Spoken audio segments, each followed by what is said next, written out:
ஒவ்வொருத்தவங்களுக்கும் கனெக்ட் ஆகக்கூடிய படம் தான் தாய் கிழவி. இந்த படத்துல வந்து ரொம்ப டாப் நாச்சா இருக்கிறது 100 வருஷம் 200 வருஷம் கழிச்சு எவன் கையில கிடைக்க போகுதுன்னு தெரியல.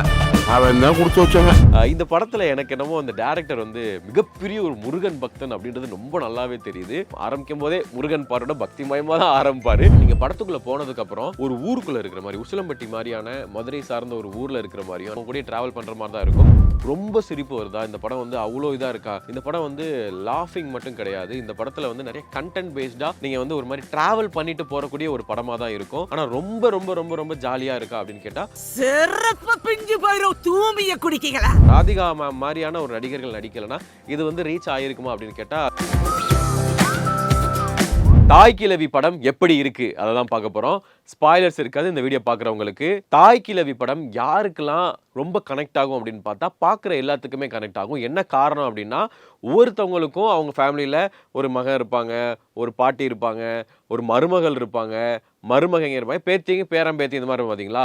இந்த மாதிரி ஒவ்வொருத்தவங்களுக்கும் கனெக்ட் ஆகக்கூடிய படம் தான் தாய் கிழவி. இந்த படத்தில் வந்து ரொம்ப டாப் நாச்சாக இருக்கிறது. ஏன்னா படத்தை வந்து ஒரு ஃபீமேல் சென்ட்ரிக், ஒரு பார்ட்டி சென்ட்ரிக் அப்படின்னு சொல்லலாம். ஸோ அதை வந்து ராதிகா மேம் ரொம்ப அழகாக அந்த மேக்கப்லாம் எந்த அளவுக்கு வந்து அவங்களுக்கு டிஸ்டர்ப் ஆயிருக்குமா அப்படின்றது அவங்களுக்கு கேட்டதான் தெரியும். ரொம்ப யதார்த்தமாக அவங்க வந்து நடிச்சிருந்தாங்க. அந்த மேக்கப்பை ரொம்ப பார்க்கறதுக்கு நம்ம ஊர் பக்கம் இருக்கிற ஒரு பாட்டியை பார்க்குற ஞாபகம் தான் வருது. இந்த படத்தோட ப்ளஸ் இன்னொன்று அப்படின்னு பார்த்தோம்னா டைரக்டர் சிவகுமார் முருகேசன் அவர் வந்து ரைட்டிங்கில் ரொம்ப அழகாக இந்த படத்தை வந்து கொண்டு போயிருக்காரு. நீங்கள் படம் பார்க்கும்போது ஒவ்வொரு இடங்களையும் ஒவ்வொரு டயலாக் வந்து உங்களுக்கு ரொம்ப அழகாக ரிலேட் ஆகும். அதில் வந்து பணம் அப்படின்றது வாழ்க்கைக்கு தேவையில்லைன்னு சொல்கிறேன் வந்து ஒன்று காசு வச்சிருக்கணும் இருப்பான், இல்லை அடுத்த வேலை சாப்பாட்டுக்கு காசு வச்சிருக்கணவன் தான் இருப்பான், அவனை நம்பாத அப்படின்ற மாதிரி விஷயம் சொல்லியிருப்பாங்க. அதுவும் இல்லாமல் பணம் வாழ்க்கைக்கு தேவையில்லைன்னு கிடையாது. பணம் வந்து பாசத்தை கொடுக்காது, ஆனால் மரியாதையை கொடுக்கும். இந்த உலகத்தை வாழ்கிறதுக்கு ஒரு விஷயத்தை கொடுக்கும் அப்படின்றத ரொம்ப அழகாக சொல்லியிருப்பாங்க.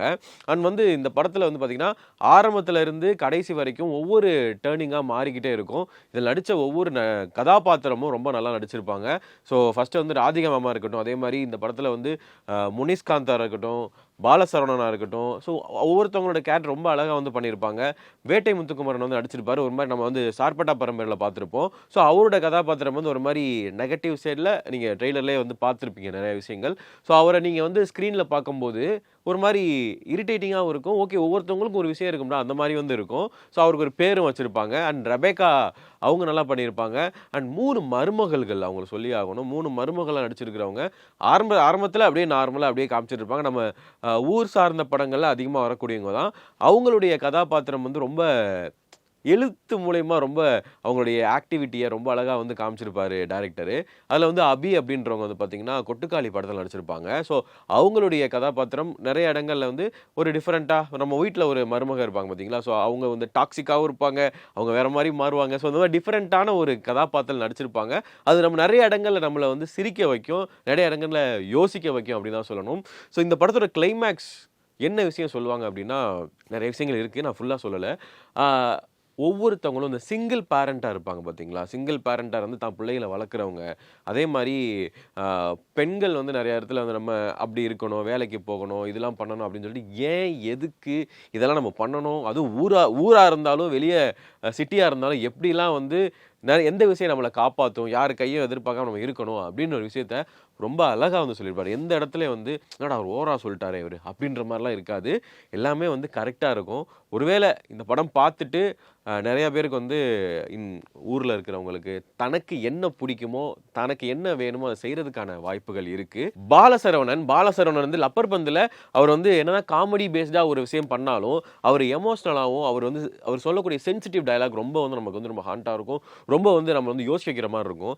அந்த மாதிரி பாலசரவணனால் நான் வந்து காமெடி மட்டும் பண்ண மாட்டேன், என்னால் ஒரு கேரக்டர் ரோலில் காமெடியோட சேர்த்து என்னால் ஒரு படத்தில் நடிக்க முடியும் அப்படின்றது தாய் கிழவி படமும் ஒரு நல்ல ஒரு உதாரணமாக இருக்குது. ஏன்னா அவருடைய முக்கியமான ஒரு இடம் தான் இந்த படத்தில் வந்து ரொம்ப அழகாக வந்து பேசப்பட்டிருக்கும். அந்த சீன்லாம் பார்த்ததுக்கப்புறம் நமக்கு வந்து நிறைய விஷயங்கள் ஞாபகத்துக்கும் நிறைய நம்ம தாட்டை வந்து எங்கெங்கேயோ கொண்டு போக வைப்பாங்க. அது இந்த பிளாட் வந்து பார்த்திங்கன்னா நமக்கு சுற்றி நடக்கிற ஏதோ ஒரு விஷயமா தான் இருக்கும், ஆனால் அதை கொண்டு போன விதம் ரொம்ப நெருக்கமாக இருக்கும் அப்படின்னு தான் சொல்லணும். இந்த படத்துடைய ட்ரெய்லர் ஸ்டார்ட் ஆகும்போது கமல் சார் ஒரு பாட்டோட தான் ஆரம்பிப்பாங்க. அதுக்கு ஒரு காரணம் இருக்கும், நீங்கள் படம் பார்த்தீங்க அப்படின்னா புரியும். சிங்கமொழி அவர்களுடைய கதாபாத்திரத்தை ஒரு மாதிரி அது மாதிரி டீசெண்டாக ஒரு முக்கியமான ஒரு நடிகருடைய ஃபேன் மாதிரி கொண்டு போயிருப்பாங்க. ஸோ அதை பார்க்கும்போது அது அந்த இடங்களில் வந்து அவர் பாட்டு போடுற விஷயம் இருக்கும். நீங்க வந்து கமல் சாருடைய பாட்டுலாம் வந்து அங்க நிறைய சிங்க் ஆகும். இன்னும் கொஞ்ச நாள் வந்து ரீல்ஸ்ல அதிகமா அது வைரல் ஆகிறதுக்கு வாய்ப்புகள் நிறையவே இருக்கு. கமல் சாருடைய ஒரு முக்கியமான பாட்டு, அந்த பாட்டு இந்த படத்துக்கு அப்புறமா அது ராதிகா மேமுக்கு தான்ப்பா. அவங்களுக்கும் தான்ப்பா அப்படின்ற மாரி பேசக்கூடிய ஒரு விஷயமா இருக்கும். நெறைய இடங்கள்ல ரைட்டிங் மூலமா இந்த இடத்துல இந்த பாட்டு போட்டா இப்படி இருக்கும் அப்படின்னு சொல்லிட்டு, சில வேணும்னே வைக்கணும் அப்படின்றத தாண்டி இந்த கதைக்கு அது வேணும். அதுவும் இல்லாம இந்த கதைக்கு எப்படி அத ஃபிட் பண்ணலாம் அப்படின்னு ரொம்ப அழகா வந்து பண்ணியிருப்பாங்க ரைட்டிங் மூலம். அது நெறைய கமல் சார் பாட்ட வந்து இந்த படத்துல வந்து பார்க்க முடியும். சில இன்னும் 80s நடிகர்கள வந்து இல்லப்பா அவங்கள விட என்னதான் இருந்தாலும் ரஜினி சார், கமல் சார் தான் பெரியவங்க அப்படின்ற மாரி நெறைய இடங்கள்ல வந்து மென்ஷன் பண்ணியிருப்பாங்க. நடிகர் அருள்தாஸ் அவருடைய கதாபாத்திரம் நல்லா இருக்கும். சொல்லப்போனா மகன்கள் 3 மகன்கள் அவங்களுடைய கதாபாத்திரத்தை ரொம்ப அழகா இவங்க இப்படிதான் அப்படின்னு சொல்லி கேரக்டரைஸ் பண்ணியிருப்பாங்க. அதே மாதிரி ரெபேக்கா அவங்களுடைய கதாபாத்திரம் ரொம்ப அழகா வந்து பண்ணியிருப்பாங்க. ஏன் இந்த விஷயம் வந்து ஆரம்பத்தில் நடக்குது அப்படின்றதுக்கு கடைசியா ஒரு சூப்பரான விஷயம் சொல்லும்போது அது வந்து ரொம்ப பாசிட்டிவான ஒரு விஷயமா தான் இருந்துச்சு. இந்த படத்தை வந்து எஸ்கே வந்து சூஸ் பண்றதுக்கான காரணம் வந்து பார்த்தீங்கன்னா அது மக்களுக்கு ரொம்ப அழகா போய் சேரும் அப்படின்னு. வேற பேனர்ல எதுல வந்துருந்துச்சு அப்படின்னா இந்த அளவுக்கு ரீச் கிடைச்சிருக்குமா, ராதிகா மேம் மாதிரியான ஒரு நடிகர்கள் நடிக்கலைன்னா இது வந்து ரீச் ஆயிருக்குமா அப்படின்னு கேட்டா அது மேக்ஸிமம் ரீச் ஆயிருக்காது. ஏன்னா எவ்வளோ நல்ல படங்கள் நல்ல டைரக்டர்ஸ் எடுத்து அந்த படங்கள் வந்து மக்களுக்கு தெரியாம நிறைய படங்கள் இருக்கு. அந்த வகையில இந்த பேனர்ல வந்து இந்த படம் அதிகமா போனதுல ரொம்ப பெரிய விஷயம்தான். அதுவும் இல்லாம டைரக்டர் சிவகுமார் முருகேசன் வந்து இதுக்கு முன்னாடி நீங்க நம்ம எல்லாரும் வந்து கொண்டாடிட்டு இருந்திருப்போம் ஆண் பாவம் பொல்லாதது அப்படின்ற ஒரு படம். ஸோ இதை வந்து கலையரசன் தங்கவேல் அவர்கள் இயக்கியிருப்பாரு, ரியோ நடிச்சிருப்பாங்க. இந்த படத்தோட ரைட்டர் வந்து சிவகுமார் முருகேசன் தான். ஸோ அதுதான் அவருடைய தமிழ் சினிமாவில் ஃபர்ஸ்ட் நம்மளை வந்து இன்ஸ்பயர் பார்த்துட்டு நல்லா இருக்கப்பா ரைட்டிங் அப்படின்னு சொல்லி நம்ம எல்லாரையும் வந்து யோசிக்க வச்ச ஒரு படம். இப்போ தாய்க்கிழவிக்கு அப்புறமா சேயோன் அப்படின்னு சொல்லிட்டு எஸ்கே அவர்களை வச்சு இந்த படம் வந்து பண்ணியிருக்கிறாங்க. இந்த படத்தில் எனக்கு என்னமோ அந்த டேரக்டர் வந்து மிகப்பெரிய ஒரு முருகன் பக்தன் அப்படின்றது ரொம்ப நல்லாவே தெரியுது. நீங்கள் தாய்க்கிழவி டைட்டில் ரிவீலாக இருக்கட்டும், அந்த படத்தில் வந்து முக்கியமான சில முருகன் சிலையாக இருக்கட்டும், நிறைய இடங்களில் வந்து முருகன் சொல்லிட்டு ரிசம்பிள் ஆகும். ஏன்னா மயிலை காமிப்பார், ஆரம்பிக்கும் போதே முருகன் பாரோட பக்திமயமாக தான் ஆரம்பிப்பார். ஸோ இதெல்லாம் பார்க்கும்போது முருகன் பக்தன்ப்பா இந்த டேரக்டர் அப்படின்னு நல்லா தெரியுது. இப்போ சேயோன் அப்படின்னா அதுவும் வந்து முருகருடைய ஒரு பெயர் தான். ஸோ அதனால என்ன மாதிரியான பாசிட்டிவான ஒரு படமாக வந்து அடுத்தடுத்து பண்ண போகிறான்னு சொல்லிட்டு தமிழ் சினிமாவில் ரைட்டிங் பேஸ்டா ஒரு நல்ல ஒரு டைரக்டர் நமக்கு கிடைச்சிருக்கிறாரு அப்படின்னு தான் சொல்லணும் சிவகுமார் முருகேசன் அவர்களை. எஸ்கே ப்ரொடக்ஷன்ஸ் எஸ்கே வந்து இந்த படத்தை வந்து கரெக்டாக பிடிச்சி இவர் வந்து கரெக்டாக வந்து படம் பண்ணுவார்ப்பா, இவர் பண்ணால் படம் நல்லா இருக்கும்பா அப்படின்னு சொல்லிட்டு கரெக்டாக பண்ணியிருக்கிறாரு. காஸ்டிங்கில் இருந்து இந்த படத்துக்கு எல்லாமே ரொம்ப நல்லா இருக்கும். ஈவன் ஒரு சின்ன கதாபாத்திரம் சும்மா கிராஸ் பண்ணிட்டு போகிற ஒரு கதாபாத்திரமாக இருந்தாலும் அந்த கதாபாத்திரம் இந்த கேரக்டர் இப்படி தான் இருக்கணும் அப்படின்னு சொல்லிட்டு அவங்களோட அப்பீரன்ஸ் வைஸ்லேருந்து அவங்க பாடி லாங்குவேஜ்லேருந்து அவங்க ட்ரெஸ்ஸிங்லேருந்து எல்லாத்தையும் இப்படி தான்ப்பா எனக்கு வேணும் அப்படின்னு சொல்லிட்டு டேரக்டர் பண்ணியிருக்கிறாருன்ற எந்த வித மாற்று கருத்தும் கிடையாது. நீங்கள் படம் பார்த்தீங்கன்னா உங்களுக்கு வந்து ஃபீல் ஆகுது நான் ஏன் சொல்கிறேன் அப்படின்னு சொல்லிட்டு. மொத்தத்தில் இந்த படம் நீங்கள் படத்துக்குள்ளே போனதுக்கப்புறம் ஒரு ஊருக்குள்ளே இருக்கிற மாதிரி உசிலம்பட்டி மாதிரியான மதுரை சார்ந்த ஒரு ஊரில் இருக்கிற மாதிரியும், ஆனால் அங்கே வந்து உசிலம்பட்டின்னு வாங்க, செக்கானம் போலீஸ் ஸ்டேஷன் வாங்க, செக்கானம் ஹாஸ்பிட்டல் சொல்லுவாங்க. ஸோ இந்த மாதிரி விஷயங்கள் வந்து உங்களுக்கு வந்து ரொம்ப அழகாக அந்த ஊருக்குள்ளேயே போயிட்டு அவங்க கூட ட்ராவல் பண்ணுற மாதிரி தான் இருக்கும். ஆனால் ரொம்ப சிரிப்பு வருதா இந்த படம் வந்து அவ்வளோ இதாக இருக்கா?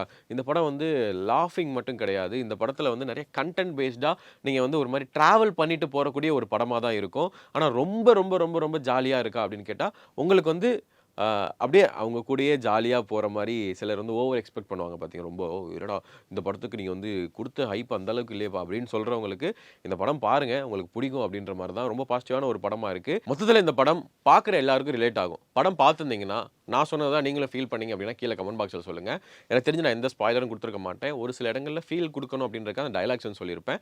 ஸோ இந்த வீடியோ பிடிச்சதுன்னா கீழே கமெண்ட் பாக்ஸ் பண்ணுங்கள். இல்லை உங்களுக்கு இது சொல்லியிருக்கலாம் அப்படின்னு உங்களுக்கு ஹைலைட் பண்ணுறதுனா கீழே கமெண்ட் பாக்ஸ் சொல்லுங்கள். நன்றி, வணக்கம்.